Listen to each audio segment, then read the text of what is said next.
వ్యవస్థ న్యూస్ ఛానల్కు స్వాగతం. మార్పు కోసం మన ప్రయత్నం.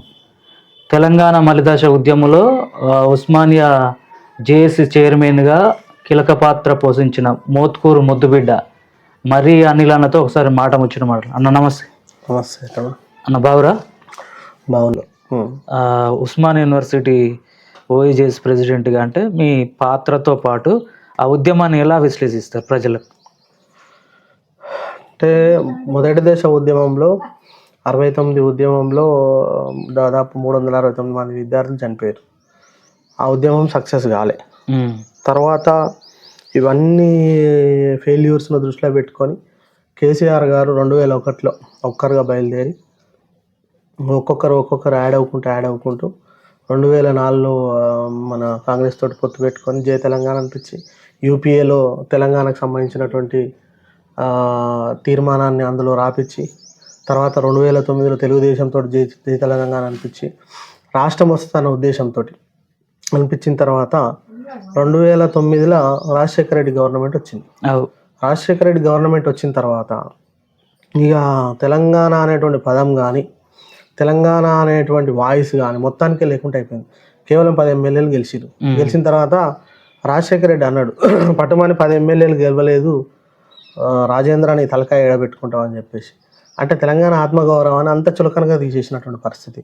దాని తర్వాత ఏమైంది? తర్వాత పరిణామంలో కేసీఆర్ గారు 2009 నవంబర్ 21 నవంబర్లో తన నిరాహార దీక్ష పోతున్నట్టు ప్రకటించారు. అంటే ఇప్పుడు మన రాజశేఖర రెడ్డి చనిపోయినటువంటి తర్వాత రోషయ్య గవర్నమెంట్లో ప్రకటించిన తర్వాత జనరల్గా మేము కూడా ఉస్మానియా యూనివర్సిటీలో ఉన్నటువంటి అనేక సంఘాలు దగ్గర 13 సంఘాలు, 13 నుంచి 15 సంఘాలు అప్పటికి, అంటే ఇప్పుడు విద్యార్థి సంఘాలు అంటే ఒక్కొక్కరు కూడా వివిధ భావజాలంతో వివిధ రకాలైనటువంటి ఆలోచనతో ఉంటారు. అందరూ ఒకేరికి సపోర్ట్ చేయాలి, ఒకే ఆర్గనైజేషన్ కిందికి రావాలని ఎవరు కూడా అనుకోరు. ఎందుకంటే యూనివర్సిటీ అంటే రకరకాల ఆలోచనలు, మైండ్ సెట్ వాళ్ళ ఒక గొడుగు కిందికి రావాలని చెప్పేసి అనుకునేటువంటి పరిస్థితి ఉండదు. ఎందుకంటే వెల్ ఎడ్యుకేటెడ్స్ కదా, ఎవరైనా కూడా వాళ్ళ ఆలోచన విధానాన్ని ముందుకు తీసుకుపోవాలని ఒక్కరున్నా కూడా సంఘం పెట్టుకుంటారు. అంటే ఆ రకమైనటువంటి పర్స్పెక్టివ్ ఉంటుంది పిల్లలు, అంటే జనరల్గా స్టూడెంట్స్కు.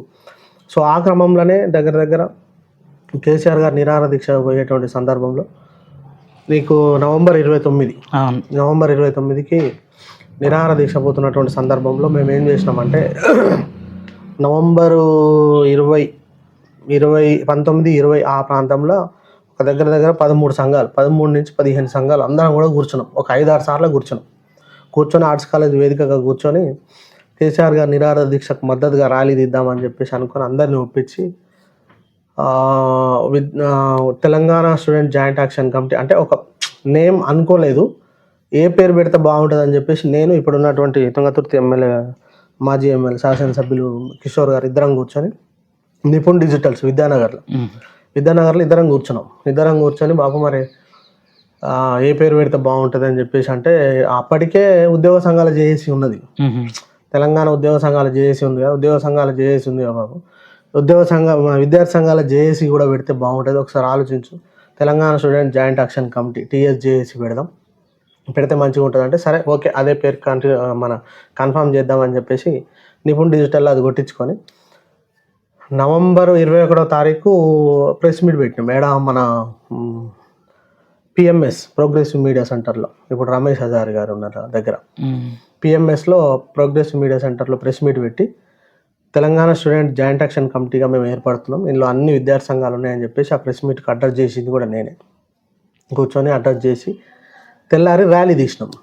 ర్యాలీ తీస్తే ఇక ఎట్లయినా ఆంధ్ర గవర్నమెంటే కదా అరెస్ట్ చేసి నీకు మమ్మల్ని మన అఫ్జల్గంజ్ అక్కడ స్టేషన్ తీసుకుపోయారు. దాని తర్వాత హరీష్ రావు గారు తీసుకొచ్చి మన అమరవీరుల స్థూపం దగ్గర ఆడ ప్రతిజ్ఞ చేసి అక్కడ అందరు వచ్చారు. దాని తర్వాత ప్రోగ్రామ్ అక్కడితో ఎండ్ అయిపోయింది. అంటే విద్యార్థుల జేఏసీ అనేది ఆ సందర్భంలో ఏర్పడ్డది. దాని తర్వాత కేసీఆర్ గారు నిరాహార దీక్ష పోతున్నటువంటి సందర్భంలో నిరాహార దీక్షకు పోయినప్పుడు తనను అరెస్ట్ చేయడం జరిగింది. అరెస్ట్ చేసినాక విద్యార్థులందరూ కూడా బయటకు వచ్చారు. దాని తర్వాత శ్రీకాంత్ చారి గారు మన దిల్సుఖ్నగర్ మన ఎల్బీనగర్ మన చౌరస్తాలో, అంబేద్కర్ చౌరస్తాలో తను పెట్రోల్ పోసుకోవడం జరిగింది. ఇవన్నీ ఈ రెండు సంఘటనలు బాగా విద్యార్థుల మనసులలో బాగా కలిసివేయడం జరిగింది. దాంతో విద్యార్థులు బాగా అసలు ఆగ్రహంతో బయటికి వస్తే అప్పుడున్నటువంటి స్టీఫెన్ రవీంద్ర ఒక అరాచకంగా డీసీపీ తను, ఆ area DCP, central zone DCP అరాచకంగా విద్యార్థులను కొడితే ప్రతి ఒక్కరు తలకాయ, స్వామి యాదవ్ అనే ఒక విద్యార్థి తలకాయ వలిగింది. చాలామంది కాలు చేతులు కూడా విరగడం జరిగింది. సాయంత్రం వరకు అందరిని తీసుకుపోయి అరెస్ట్ చేశారు. సుమన్కి అయితే 24 దెబ్బలు కొట్టుకుంటూ చూపించారు, 24 అని, 1 2 3 4 అని.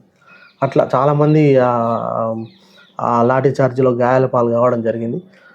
దాని తర్వాత విద్యార్థులు నైట్ వచ్చిన తర్వాత ఒక ఆలోచన చేసినాం, ఈ ఉద్యమం ఇట్లనే అంటే మామూలుగా రోడ్ల మీద కానీ ఇట్లా ర్యాలీగా పోకుంటే ఇది హింసాత్మకంగా మారే అవకాశం ఉందని చెప్పేసి ఆర్ట్స్ కాలేజ్ దగ్గర టెంట్ వేసినాం. అందరం అనుకొని ముఖ్యలం అనుకొని ఆర్ట్స్ కాలేజ్ దగ్గర టెంట్ వేసినాం. టెంట్ వేసి అందరినీ వచ్చిన వాళ్ళందరినీ అక్కడనే కూర్చోబెట్టడం. ఆ నిరాహార దీక్ష, అక్కడ నిరాహార దీక్ష ప్రారంభమైంది కదా, తెల్లారి 2 రోజులకు మేము కూడా నిరాహార దీక్షను దండలు వేసుకొని కూర్చోవడం జరిగింది. సో అట్లా కూర్చోబెట్టిన తర్వాత ఏమైంది, మొత్తము కేసీఆర్ గారి నిరాహార దీక్ష ఒకవైపు, విద్యార్థులుగా మేము కూడా ఉస్మానియా యూనివర్సిటీలో ఆ నిరాహార దీక్షలు అవి ఇవి ప్రోగ్రామ్స్, నిరసన కార్యక్రమాలు, వాళ్ళు కళాకారులు రావడం, ఇవన్నీ కూడా ఒకవైపు నుంచి జరుగుతున్నాయి. దాని తర్వాత కేసీఆర్ గారికి ఆరోగ్యం బాగాలేదని చెప్పేసి ఇవన్నీ వార్తలు రావడం, ఇవన్నీ ఇబ్బందులు కొన్ని అయ్యేసరికి విద్యార్థులు ఆగ్రహానికి గురై ఒక్కసారి బయటికి పోయి మొత్తం అన్నీ కూడా వాళ్ళకొట్టి వచ్చారు. మళ్ళీ వచ్చి అలానే కూర్చోవడం జరిగింది. సో ఇది కూడా ఇబ్బంది అవుతుంది అని చెప్పేసి మేము ముఖ్యంగా ఏమనుకున్నామంటే, డిసెంబర్ 10 చలో అసెంబ్లీ ఇద్దాం, విద్యార్థులు అందరం కలిసి డిసెంబర్ 10 చలో అసెంబ్లీ ఇద్దాం. ఒకవైపు కేసీఆర్ గారి నిరాహార దీక్ష, ఒకవైపు చలో అసెంబ్లీ, ఇవన్నీ కూడా బాగా ప్రభుత్వాన్ని ఒత్తిడి చేయడం జరిగింది. కేసీఆర్ గారి నిరాహార దీక్షలో కేసీఆర్ గారు మొత్తం ఆరోగ్యం క్షీణించే పరిస్థితి. ఖమ్మం నుంచి నిమ్స్ తీసుకురావాలని చెప్పేసి మేము పట్టుబట్టినాం. తీసుకురావాలని చెప్తే తీసుకురాలే. డిఎస్ దగ్గర పోయినాం, హోమ్ మినిస్టర్ సబితా ఇంద్రారెడ్డి దగ్గర పోయినాం. ఖచ్చితంగా మీరు తీసుకురావాలని చెప్పేసి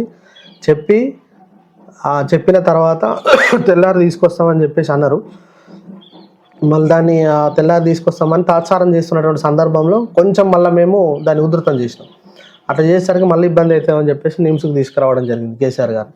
అక్కడ నిమ్స్లో ఉన్నప్పుడు కేసీఆర్ గారిని చూడడానికి పోయినప్పుడు అమీర్పేట చౌరస్తాలో అక్కడ వేరే వదంతులు, కేసీఆర్ గారు అంటే చనిపోయిరు అనే ఒక చిన్న వార్త బయటికి రాగానే మొత్తం అమీర్పేట చౌరస్తా, పంజగుట్ట మొత్తం ఎక్కడెక్కడ అంటే ఇక తట్టుకోలేక మొత్తం అక్కడ ఉన్నటువంటి షాపింగ్ మాల్స్ మీద మొత్తం అది ఒక్కసారి ఆంధ్ర గవర్నమెంట్ ఒక్కసారి అటెన్షన్ అయింది. అమ్మ, విద్యార్థులు కనుక పుచ్చుకున్న ఒకవేళ చలో అసెంబ్లీ కనుక చేస్తే మొత్తం రాష్ట్రం అంతా రవాణా కష్టం అవుతుంది. ముఖ్యంగా హైదరాబాద్లో ఉన్నటువంటి కావు హిల్స్, హైదరాబాద్లో ఉన్నటువంటి ల్యాంకో హిల్స్, హైదరాబాద్లో ఉన్నటువంటి మొత్తం బడా వ్యాపారవేత్తలకు సంబంధించినటువంటి ఇండ్లు కానీ అసెంబ్లీ కానీ మొత్తం కూడా చాలా ఇబ్బందికరమైనటువంటి పరిస్థితి. ఈ క్రమంలో విద్యార్థుల మీద మేము ఫైరింగ్ చేస్తే ఎంతమంది చనిపోతారు అన్నటువంటి ఒక ఆలోచనకు రావడం జరిగింది. సో ఒకవైపు కేసీఆర్ గారి నిరాహార దీక్ష, ఒకవైపు విద్యార్థులు ఇచ్చిన చలో అసెంబ్లీ, ఇవన్నీ రెండు కూడా సైమల్టేనియస్గా బాగా దగ్గరికి రావడం జరిగింది. కేంద్ర ప్రభుత్వం మీద పూర్తి ఒత్తిడిగా కేంద్ర ప్రభుత్వం తల మెసులుకునేటువంటి పరిస్థితి తీసుకురాలే. ఇక దాంతో ఖచ్చితంగా తల దిగొచ్చినటువంటి కేంద్ర ప్రభుత్వం, కేసీఆర్ గారి ఆరోగ్యం చాలా ముఖ్యం మాకు, కేసీఆర్ గారు బతకాల్సినటువంటి అవసరం ఉంది, ఆయన జాతీయ నాయకుడు, జనరల్గా ఉద్యమకారుడు, ఖచ్చితంగా ఏమైనా ఇబ్బంది అయితే మాత్రం విద్యార్థులు ఊరుకోరు. సో ఆ చలో అసెంబ్లీ కంటే ముందే మనం కేసీఆర్ గారిని విరమింపజేసి ప్రకటన చేస్తే తప్ప విద్యార్థులు ఊరుకోరు అన్నటువంటి ఉద్దేశాన్ని వాళ్ళు అంటే ఇంటెలిజెన్స్ ద్వారా తెప్పించుకొని అదే నైట్ డిసెంబర్ 9 ప్రకటన చేయడం జరిగింది. దాంతో కేసీఆర్ గారిని నిరాహార దీక్ష విరమించారు. ఇక్కడ విద్యార్థులు కూడా మేము కూడా చలో అసెంబ్లీని విరమించుకోవడం జరిగింది. సో తెలంగాణ రాష్ట్రం ఏర్పడడం అనేది ఆ జేఏసీగా విద్యార్థులుగా పాత్ర అంతవరకు. దాని తర్వాత కేసీఆర్ గారు సాగు నోట్ల తలబెట్టి తెలంగాణ ఉద్యమం సాధించిన మనం బీఆర్ఎస్ పార్టీ చెప్పుకుంటారు, ఉద్యమకారులు. తెలంగాణ రాష్ట్రాన్ని ఇచ్చింది మేమే, తెలంగాణ రాష్ట్రం సాధ్యమైంది సోనియా గాంధీ వల్లనే, కేసీఆర్ ఏం చేయలేదంటారు. దీనిపై ఎట్లా మీరు విశ్లేషిస్తారు? ఇప్పుడు కేసీఆర్ గారు చావు నోట్లో తలబెట్టిండంటే అవును, ఇప్పుడు తను చనిపోవడానికి ఒక వ్యక్తి నిరాహార దీక్ష చేసుకుంటూ చనిపోవడానికి సిద్ధమైందంటే అది గొప్ప త్యాగమే కదా. ఆ త్యాగానికి విద్యార్థులుగా మా వంతు కొంత తోడైంది కాబట్టి ఆ ప్రకటన వచ్చింది. ఇప్పుడు చెప్పుకుంటారు వాళ్ళు ఎట్లయినా, ఎందుకంటే మేమే ఇచ్చినాము. ఇచ్చే పరిస్థితి ఎవరు తీసుకొచ్చారు అనేది ముఖ్యం. జనరల్గా అడగంది అమ్మాయినా అన్నం పెట్టదు. ఇప్పుడు మనకు ఆకలి అవుతుందని ఆమెకు ఎట్లా తెలుస్తుంది? అమ్మ అన్నం అంటేనే అన్నం పెడుతుంది. మరి ఇప్పుడు తెలంగాణ కోసం కొట్లాడితే ఇచ్చిరా, లేకపోతే వాళ్ళంతటా వాళ్ళు ఇచ్చిరు? ఇప్పుడు విద్యార్థులు 1000 మంది విద్యార్థులు చనిపోకుండా, ఎవరు రాజీనామాలు చేయకుండా, ఉద్యోగస్తులు డిస్టర్బ్ కాకుండా, తెలంగాణ ఉమ్మడి ఆంధ్రప్రదేశ్ ఆర్థికంగా నష్టపోకుండా, ఇన్ని గొడవలు జరగకుండా, విద్యార్థులు తమ విద్యా సంవత్సరం నష్టపోకుండా పీస్ఫుల్గా తెలంగాణ ఇస్తే మీరు ఇచ్చినట్టు. ఏమి ఇబ్బంది జరగకుండా మీరు పెట్టిన యూపీఏలో పెట్టిన తీర్మానం ప్రకారం తెలంగాణ ఇస్తే మీరు ఇచ్చినట్టు. కానీ ఇంత అనర్థం జరిగిన తర్వాత, ఇన్ని ఉద్యమాలు జరిగిన తర్వాత, కేసీఆర్ గారు నిరాహార దీక్ష చేసి చావు నోట్ల తలబెట్టిన తర్వాత, విద్యార్థులందరూ చనిపోయిన తర్వాత తెలంగాణ ఇస్తే మేము కొట్లాడితే తెలంగాణ ఇచ్చినా, లేకపోతే మీరంతటా మీరు ఇచ్చినా? వాళ్ళే ఆలోచించుకోవాలి. అది ఇప్పుడు స్వాతంత్రం కోసం కొట్లాడిరు. స్వాతంత్రం కోసం కొట్లాడినప్పుడు మేము ఇచ్చినాము స్వాతంత్రం అని చెప్పేసి వాళ్ళు అన్నారా, లేకపోతే మనం కొట్లాడినాము? కొట్లాడితేనే వాళ్ళు వెళ్ళిపోయింది. మరి అట్లాంటప్పుడు ఇంగ్లీషులు కూడా అనుకుంటారు, ఇక మేమే ఇచ్చినాం మీకు దేశం, మీ దేశాన్ని మేమే వదిలిపెట్టిపోవాల్సిన పరిస్థితి ఎవరు తీసుకొచ్చారు? భారతదేశ ప్రజలు, ఇక్కడ ఉన్నటువంటి నాయకులు. మరి తెలంగాణ ఇవ్వాల్సిన పరిస్థితి ఎవరు తీసుకొచ్చారు? ఇక్కడ ఉన్నటువంటి విద్యార్థులు, నాయకులు, కేసీఆర్ గారు నిరాహార దీక్ష, ఇవన్నీ ఒత్తిడి కారణంగా తెలంగాణ ఇచ్చారు. ఒకనే ఇవ్వలే కదా. మీరు ఇచ్చిరు అనుకుంటే ఇవన్నీ జరగముందుకు ఇస్తే మీరే అవును మీరు ఇచ్చిరు అని చెప్పేసి అనుకోవచ్చు. ఉద్యమాలు జరిగింది కాబట్టి ఆ ఒత్తిడి భరించలేకనే ఇచ్చిరు మీరు. కాబట్టి మేము తెచ్చుకున్నాం, కొట్లాడి తెచ్చుకుంది మేము ఆ రాష్ట్రాన్ని, కానీ మీరు ఇచ్చింది కాదు అని చెప్పాలి వాళ్ళకి. ఎందుకంటే వాళ్ళకు కూడా తెలియదు. ఏది మూమెంట్గా మేమే. ఇప్పుడు కాంగ్రెస్ పార్టీ ఇచ్చింది కరెక్టే, కానీ ఎప్పుడు ఇచ్చింది, ఏ టైంలో ఇచ్చింది?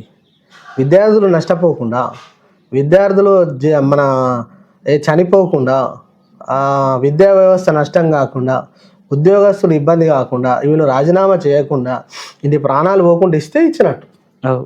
ఇదంతా అనర్థం జరిగినాక ఇస్తే ఇక అది కొట్లాడితే తెచ్చుకుందా, లేకపోతే మనం వాళ్ళు ఇచ్చిందా? అది ప్రజలు అర్థం చేసుకుంటారు. కానీ వాళ్ళకేం తెలుసు? ఇప్పుడు ఎవరైనా కూడా వాళ్ళు అట్లా చెప్పుకుంటారు లీడర్లు, అందుకే ఇక్కడ మస్తు చెప్పుకుంటారు. చెప్పుకున్నంత మాత్రాన చరిత్ర అనేది పోదుగా. చరిత్ర ఖచ్చితంగా ఉంటుంది.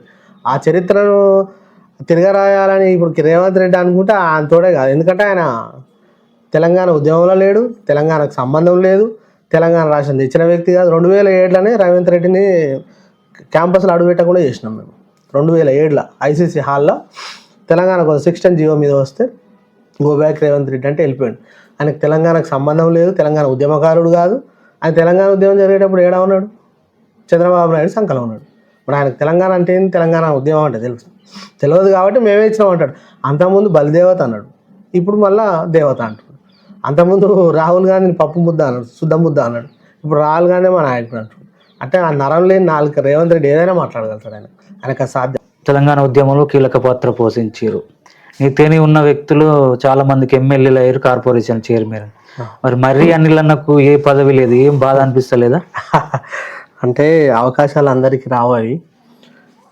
ఒక్కొక్క సందర్భంలో ఒక్కొక్కరికి పరిస్థితులను బట్టి ఉన్నటువంటి అవకాశాలను బట్టి వస్తాయి అవి. సరే, నాకు కూడా ఒకసారి అవకాశం వస్తుందని నేను అనుకుంటున్నా. ఈ అంటే ఈ 10 సంవత్సరాల కాలంలో కొంతమంది అకామిడేట్ అయ్యారు కాబట్టి మళ్ళీ నెక్స్ట్ మళ్ళీ వచ్చేది బీఆర్ఎస్ గవర్నమెంటే కాబట్టి ఆ గవర్నమెంట్లో నేను అకామిడేట్ అవుతా అని చెప్పేసి నేను బలంగా భావిస్తున్నాను. ఉద్యమంలో అయినా ఎక్కడైనా రాజకీయాలైనా పేరు వచ్చేది అంటే జనరల్గా ఇప్పుడు పేరు వచ్చిన వాళ్ళు ప్రతి ఒక్కరు కూడా అందరికి కూడా న్యాయం చేయాలంటే అక్కడ కూడా అకామిడేట్ కావాలంటే పరిస్థితులను బట్టి అకామిడేషన్ అనేది దొరుకుతుంటుంది. కాకపోతే నాకు నెక్స్ట్ టైం వస్తుంది అని చెప్పేసి నేను భావిస్తున్నాను. ఓకే, ఇప్పుడు టీఆర్ఎస్ గవర్నమెంట్ గత 10 సంవత్సరాల అధికారంలో ఉండి అనేక సంక్షేమ పథకాలు పెట్టినాము అని చెప్పుకున్నది. అంటే ప్రభుత్వం ఎందుకు అధికారం కోల్పోయింది అంటారు? ప్రభుత్వము అధికారం కోల్పోయిందంటే కేసీఆర్ మీద వ్యతిరేకతను, మన ఇప్పుడు ఉన్నటువంటి పథకాల మీద వ్యతిరేకతను, లేకపోతే వేరే వాటి మీద వ్యతిరేకత అని నేను అనుకోను. కాకపోతే ఏంటంటే ఈ 10 సంవత్సరాలు ఉంది కదా, కొత్త వాళ్ళకి అవకాశం ఇద్దాం. వీళ్ళు కూడా హామీలు అలవిగానే హామీలు ఇచ్చారు కదా. జనరల్గా ఇప్పుడు 10,000 అంటే 15,000 అని, 2,000 అంటే 4,000 అని, వాళ్ళ తులం బంగారం ఎక్స్ట్రా అని చెప్పి ఇవన్నీ హామీలు ఇవ్వడంతో కాంగ్రెస్ పార్టీకి ఒకసారి అవకాశం ఇద్దామన్న ఉద్దేశంతో ప్రజలు ఇచ్చిరని నేను అనుకుంటున్నా. అది 2 సంవత్సరాలనే ప్రజలందరికీ తెలిసిపోయింది ఇదంతా అవుతుంది అని చెప్పేసి. హామీలన్నీ కూడా అలవి కానీ కాబట్టి వాళ్ళు చేయలేరన్న ఉద్దేశం ప్రజలకు వచ్చింది కాబట్టి ఆల్రెడీ సర్పంచ్ ఎన్నికలలో 40-45% సర్పంచులు కూడా గెలుచుకోవడం జరిగింది. నాకు తెలిసి మున్సిపాలిటీ ప్లస్ కార్పొరేషను మన జిహెచ్ఎంసీలలో ఖచ్చితంగా బీఆర్ఎస్ పార్టీ వస్తుందని చెప్పేసి నేను అనుకుంటున్నా. మళ్ళీ తర్వాతనైనా కూడా 2 సంవత్సరాల తర్వాత మళ్ళీ కేసీఆర్ ముఖ్యమంత్రి ఖచ్చితంగా అవుతుంది. అయితే కన్ఫర్మ్ 100%. రేవంత్ రెడ్డి ఏమో మేమే ఇంకా 10 సంవత్సరాలు అయినా ఉంటాం, ఇంకా 30 సంవత్సరాలు అయిన అధికారంలో ఉంటాం అంటే అనుకోవడంలో తప్పు లేదు. ఇప్పుడు ఎవరైనా కూడా అట్లా అంటారు కదా, ఇప్పుడు 10 సంవత్సరాలు అని చెప్పేసి జనాలు ఏదో అట్లా ఫీడ్ చేద్దామని చెప్పేసి అనుకుంటుండే, కానీ అది వాస్తవ పరిస్థితిలో పోయేసరికి గ్రౌండ్ రియాలిటీలో అట్లా కనపడతలేదు. ఇప్పుడు పింఛన్ ఉన్నది 2000 పింఛన్ 4000 పింఛన్ చేస్తాను, ఇప్పుడు 2 సంవత్సరాలు అవుతుంది. అదే 2000 కేసీఆర్ పెట్టినటువంటి అదే 2000 పింఛన్ వస్తుంది. ఆ 2000 పింఛన్ కూడా 2 నెలలకు 3 నెలలకు ఇస్తారు. రైతు భరోసా, రైతు బీమా, ఇవన్నీ కూడా నాకు తెలిసి ఇప్పుడు ఈ గవర్నమెంట్ వచ్చినాక 2 సార్లు వేసింది అనుకుంటా రైతు భరోసాను. వాస్తవం. కాబట్టి ప్రజలకు అందరికి కూడా తెలిసిపోతుంది, యూరియా కోసం ఒక్కొక్కరు లైన్లు కడుతున్నారు. చాలా ఘోరమైనటువంటి పరిస్థితి. అంటే నీకు 2014 కంటే ముందు, తెలంగాణ రాకంటే ముందు ఎట్లయితే ఉందో పరిస్థితులు కాంగ్రెస్ గవర్నమెంట్లో, సేమ్ యాజ్ ఇట్ ఈజ్ ఈ కాంగ్రెస్ గవర్నమెంట్లో కూడా తెలంగాణ వచ్చినాక అదే పరిస్థితి ఉంది. రైతుల పరిస్థితి, రైతులను చూస్తుంటే చాలా బాధాకరమైనటువంటి పరిస్థితి. వాళ్ళు మొత్తం పిల్లల జల్లలు అందరిని వేసుకొని కూడా లైన్లు కడుతున్నటువంటి పరిస్థితి ఒక్క యూరియా బస్తా కోసం. గతంలో కేసీఆర్ గవర్నమెంట్లో మామూలుగా ఇట్లా ఒక ఆటో ఆయనకి చెప్తే తీసుకొచ్చేసినటువంటి పరిస్థితి. మరి ఎందుకు ఇట్లా జరుగుతుంది అంటే పాలన చేత కాకనా, లేకపోతే హ్యాపీనిది అధికారంలోకి వచ్చిన కదా, ఎట్లయినా ఉండేది 2 సంవత్సరాలే కదా, నన్ను కూడా దింపేది ఉంది అనుకుంటున్నా. మరి ఏందో తెలియట్లేదు రేవంత్ రెడ్డి. మరి ఆయన ఆలోచన విధానం ఎట్లుంది, ఇంకా ఈ చక్కదనానికి 10 సంవత్సరాలు అని చెప్తుంది. మరి ఆ 10 సంవత్సరాలు ఎట్లా వస్తాడో మరి ఆయనకి తెలియాలి. ఒకవేళ టీఆర్ఎస్ గవర్నమెంట్లో ఎమ్మెల్యేలను మారిస్తే ప్రభుత్వం, బీఆర్ఎస్ ప్రభుత్వం అధికారంలోకి వచ్చేది. కేసీఆర్ అప్పుడున్న ఎమ్మెల్యేలు మార్చకపోవడం వలన బీఆర్ఎస్ ప్రభుత్వం అధికారం కోల్పోయింది అంటారు. దీనిపై మీ స్పందన ఏంది? అంటే జనరల్గా సరే ఎమ్మెల్యేలు మార్చడం అన్నది ఒక భాగం అయితే, ఎమ్మెల్యేలు మార్చకపోయినా ప్రజలు ఏంటంటే మార్పు కోరుకురు. అలవి కాని హామీలు అంటే ప్రజలను మోసం చేసిండు. ఇప్పుడు 420 హామీలు 6 గ్యారంటీల పేరుతోటి ప్రజలను మోసం చేసిండు. కాబట్టి ఒకవేళ ఎమ్మెల్యేలు మార్చినా కూడా కష్టమే అవుతుండనేమో. వేయాలనుకుంటే ప్రజలు వేయాలనుకుంటే ఎమ్మెల్యేలు ఏముంది. ఇప్పుడు గవర్నమెంట్ను తీసుకురావాలి, కేసీఆర్ను ముఖ్యమంత్రిగా చూడాలని చెప్పేసి అనుకున్నారు. కాకపోతే ఎక్కడ పడితే అక్కడ ఏమనుకున్నారంటే ఈయన ఓడిపోతుంది కేసీఆర్ అక్కడ గెలుస్తాడు కదా, ఇక్కడ ఓడిపోతుంది కేసీఆర్ అక్కడ గెలుస్తాడు అని చెప్పేసి అంతటా మ్యాక్సిమం అట్లనే అనుకున్నారు. అది కాస్త ఎమ్మెల్యేలు పోయి లాస్ట్ కేసీఆర్కే ఇబ్బంది వచ్చే పరిస్థితి వచ్చింది. అంతేనా? తుంగతుర్తి నియోజకవర్గానికి వస్తే ఇసుక మాఫియా, భూమాఫియా తప్ప తుంగతుర్తి నియోజకవర్గం గత 10 సంవత్సరాలు అభివృద్ధి చెందలేదని ఇప్పుడున్న కాంగ్రెస్ నాయకులు అంటారు. దీనిపై ఇసుక మాఫియా అంటే గాదర్ కిషోర్ కుమార్ గారు అప్పుడు ఉన్నటువంటి ఎమ్మెల్యే గారు బహిరంగంగా ఓపెన్గా చెప్పిండు, ఇసుకను ఎక్కడన్నా నేను నాకు సంబంధించినటువంటి ఒక లారీ కానీ లేకపోతే ఏదన్నా ఇసుక కనుక తీసుకపోతే మీరు దాన్ని చూసినట్టయితే, లేకపోతే అది ఎవిడెన్స్ ఉంటే నా ముంగడ పెట్టుర్రా బాబు అని చెప్పిండు. అది ఇంతవరకు కూడా ఎవరు ఖాళీ ఆరోపణలు మాత్రమే, దానికి సంబంధించినటువంటి ఎవిడెన్స్లు లేవు, లేకపోతే ఎవరు పట్టుకున్నది లేదు, ఏం లేదు. ఉత్తగా ఏదో నరం లేని నాలుగు మాట్లాడుతారు. 100 కోట్లు 200 కోట్లు ఏముంది ఇప్పుడు? నాలుక ఏముంది? నరం లేదు కదా. నేను కూడా అంట 1000 కోట్లు. ఇప్పుడున్న ఎమ్మెల్యే కూడా మస్తు సంపాదించాడు, ఇప్పుడు మొత్తం రోజు పోతున్నాయి ఇసుక అని చెప్తా. అది వాస్తవం అవుతుంది. కాకపోతే ఏంటంటే ఆరోపణలు మస్తు వస్తాయి. ఆరోపణలు చేయడానికి ఏముంది, బ్రహ్మాండం చేస్తాం ఆరోపణలు. వాటిని నిరూపించాలి కదా, ఎవరు కూడా నిరూపించలేకపోయారు. ఉత్తగా ఆరోపణలు జరిగినాయి తప్ప నిరూపించలేకపోయారు. అభివృద్ధి మాట చెప్తే ఇప్పటి వరకు అంటే నాకు ఊహ తెలిసినప్పటి నుంచి తుంగతుర్తి నియోజకవర్గం అనేది మొత్తం రాళ్ళు రప్పలతో ఉండే, కానీ ఈరోజు సస్యశ్యామలమైంది. కాళేశ్వరం జలాలు వచ్చి మొత్తం కూడా సస్యశ్యామలమైన పరిస్థితి. కాబట్టి తుంగతుర్తి అభివృద్ధి చెందలేదంటే అలా విఘ్నతగా వదిలేయాల్సి వస్తుంది. మోత్కూరు విషయానికి వస్తారికి పేరుకే మున్సిపాలిటీ కానీ నిధులు కేటాయించలేదు, నిధులు కేటాయించినాం అని చెప్తారు. మేము కాంగ్రెస్ గవర్నమెంట్ వచ్చిన తర్వాతకి నిధులు కేటాయించి డెవలప్ చేసినాం అంటారు. మోత్కూరు మున్సిపాలిటీని చేసుకున్న తర్వాత 20 అంటే మన ఇప్పటి వరకు కూడా కొత్త శాంక్షన్ అనేది లేదు. ఇప్పటి వరకు as on today 4 days back కూడా పెట్టండి ఎమ్మెల్యే కేసీఆర్ గారు దిగిపోయిన తర్వాత, అంటే ఇప్పుడు కాంగ్రెస్ గవర్నమెంట్ వచ్చిన తర్వాత 2 సంవత్సరాల వరకు కూడా కొత్త శాంక్షన్ అనేది లేదు. పాత వాటికి శిలాఫలకాలు ఇస్తారు, ఆ శాంక్షన్లతోటే మొత్తం ఇటు అటు తిప్పులాడుతారు. ఇప్పుడు అంత ఎందుకు మోత్కూరు నుంచి మొదలు పెడితే భువనగిరి రోడ్, ఆ రోడ్డు మధ్యలోనే అయిపోయింది. అది శాంక్షన్ ఉన్నది, కానీ మరి ఏం జరుగుతుందో అర్థం కావట్లేదు. ఇప్పుడు లోకల్లా ఇప్పుడు లైట్లు కానీ అటు ఇటు మన 2 రోడ్లు కానీ ప్లస్ మన ఏమంటారు డ్రైనేజ్ వ్యవస్థ కానీ ఇవన్నీ కూడా పాత శాంక్షనే. కేటీఆర్ గారు ఇచ్చినటువంటి 20 కోట్ల దాంట్లో ఇవన్నీ కూడా నడుస్తున్నాయి. ఇప్పటి వరకు కొత్త శాంక్షన్ కూడా రాలేదు. ఇప్పటి వరకు కొత్త శాంక్షనే లేదు, అన్ని పాత శాంక్షన్లు. ఆ శాంక్షన్లతోటి ఇవన్నీ కూడా నడిపించుకుంటూ మేము చేస్తున్నాం అని చెప్పేసి ఇప్పుడు మొన్నగాక కేసీఆర్ గారు ఇచ్చినటువంటి ఉద్యోగాలు రేవంత్ రెడ్డి ఇచ్చుకుంటా మంది పుట్టిన పిల్లలు నా పిల్లలు అని చెప్పేసి చెప్తున్నట్టుగా ఉంది ఇప్పుడు పరిస్థితి కూడా. సేమ్ మున్సిపాలిటీలో మొత్తంగా ఓవరాల్గా చూస్తే తెలంగాణ రాష్ట్రంలో సేమ్ అదే పరిస్థితి ఉంది. ఎక్కడ ఏం చేసినా కూడా నేనే చేసినా అని చెప్పేసి డబ్బా కొట్టుకోవడం తప్ప ఆయన కొత్తగా చేసింది ఏం లేదు, కొత్తగా ఆయన ఊపింది ఏం లేదు. మోత్కూరు విషయానికి వస్తారు. మోత్కూరు విషయంలో ఇప్పుడు మోత్కూరు మున్సిపాలిటీలో ఒక భయంకరమైనటువంటి భూకుంభకోణం జరుగుతుంది. ఎందుకంటే గత 70 సంవత్సరాల నుంచి ఆ స్వాతంత్రం వచ్చినప్పటి నుంచి స్వాతంత్రం రాకముందు నుంచి కూడా చాలా మంది నివాసం ఉంటున్నటువంటి ఇండ్లు ఉన్నాయి. దగ్గర 650 ఇండ్లు. అంటే 650 ఇండ్లు అంటే 2 నుంచి 3,000 మంది అంటే అలా నివసించేటువంటి వాళ్ళు స్థానికంగా. ఇప్పుడు ఆ వడ్డర్ కాలనీ అయితేంది, మన పద్మశాలి కాలనీ అయితేంది, గాంధీనగర్లో కొంత భాగం అయితేంది, ఆరగూడెం కొంత అయితేంది, ఇందిరానగర్ అయితేంది, మళ్ళీ అన్యపవాడ అయితేంది, ఇవన్నీ మొత్తం మళ్ళా పద్మావతి కాలనీ, ఇప్పుడు కొత్తగా ఏర్పడే పద్మావతి కాలనీ, ఇవన్నీ కూడా రోడ్డు మళ్ళీ ఇప్పుడు ఇది అంబేద్కర్ స్టాచ్యూ నుంచి మొదలు పెడితే మళ్ళీ జగజీవనరావు స్టాచ్యూ కొంచెం అవతల యువతల ఇవన్నీ దాదాపుగా ఒక 650 ఇండ్లు. 70 సంవత్సరాల నుంచి ఇంట్లో ఉంటున్నటువంటి వాళ్ళని ప్రొహిబిటెడ్ లిస్ట్లో పెట్టడం అనేది అసలు అది వింటుంటేనే హాస్యాస్పదంగా ఉంటుంది. ఇప్పుడు ప్రభుత్వాలు ఏమైనా కూడా జనరల్గా ఒక ఇల్లు ఉంటే ఒక గూడు ఉంటే దాని స్థిరమైన వర్షం ఏర్పరచుకొని ఒక నెంబర్ ఇచ్చి దానికి కరెంటు బిల్లు, నీళ్ళ బిల్లు ప్లస్ ట్యాక్స్ వసూలు చేసుకుంటూ వాళ్ళకు పర్మనెంట్గా చేసేటువంటి చట్టాలు కోర్టుల ద్వారా కానీ లేకపోతే సుప్రీంకోర్టు రాజ్యాంగం కల్పించింది. మరి ఉన్న ఇళ్లను కూలగొట్టి ఉన్న ఇళ్లను ప్రొహిబిటెడ్ లిస్ట్లో పెట్టి వాళ్ళని ఎక్కడ పోమంటారు? వాళ్ళు గత 70 సంవత్సరాల నుంచి ఉంటారు. అట్లా కాకుండా అవి 2-3 చేతులు మారినాయి. రిజిస్ట్రేషన్ 2-3 చేతులు మారినాక కూడా మళ్ళీ ప్రొహిబిటెడ్ లిస్ట్లో పెడితే వాళ్ళు అమ్ముకోవడానికి, కొనుక్కోవడానికి ప్లస్ ఏదైనా ఆపద వస్తే తీసుకోవడానికి ఇవన్నీ కూడా చాలా ఇబ్బందికరమైన పరిస్థితి. ఇంకొక కొత్త విషయం ఏంటంటే ఇండ్లు కాదు, అగ్రికల్చర్ ల్యాండ్ కూడా పెట్టారు. అగ్రికల్చర్ ల్యాండ్ కూడా 335 మంది దగ్గర 400 నుంచి 500 ఎకరాలు అగ్రికల్చర్ ల్యాండ్. ఇదేం విడ్డూరం ఉంది అసలు. నాకు గవర్నమెంట్ చూస్తేనైతే నవ్వాలని ఏడవాలని కూడా తెలుస్తలేదు. జనరల్గా ఏమైనా ఉంటే ఆ భూమిని దారదత్త. ఇప్పుడు స్వాతంత్రం వచ్చిన తర్వాత కొంతమందికి భూములు ఇచ్చారు, వాళ్ళు 78 సంవత్సరాల నుంచి కల్టివేట్ చేసుకుంటున్నారు. మరి ఆ భూములు గుంజుకుంటే వాళ్ళ జీవనోపాధి ఉంది. నీకు ఆర్థికంగా రావాలంటే, ఆర్థిక వనరులు సమకూరాలంటే పేదల భూములే, పేదల ఇండ్లేనా?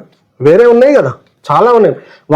అవన్నిటిని కూడా బడాబాబులకు కట్టబెట్టాలి, పైసలన్నీ దండుకోవాలి. ఏంది ఇది పరిస్థితి? వాళ్ళు ఎటు పోవాలి పాపం?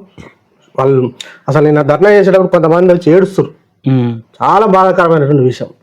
ఇప్పటికైనా ప్రభుత్వం దాని మీద స్పందించాలి ఖచ్చితంగా. స్థానికంగా ఉన్న ఎమ్మెల్యే కూడా స్పందించాల్సిన అవసరం ఉంది దాని మీద. ఇంతమందిని అగ్రికల్చర్ ల్యాండ్ ఉండ నివాసాలు వాళ్ళు ఎటు పోవాలి? వాళ్ళు ఏం చేసుకోవాలి?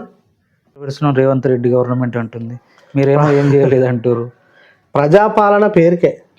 ఇప్పుడు ఇక్కడ చూస్తే కనిపిస్తలేదా? ఇవన్నీ మొత్తం రాష్ట్రం ఎందుకు? మామూలుగా మోత్కూరు మున్సిపాలిటీనే చూద్దాం.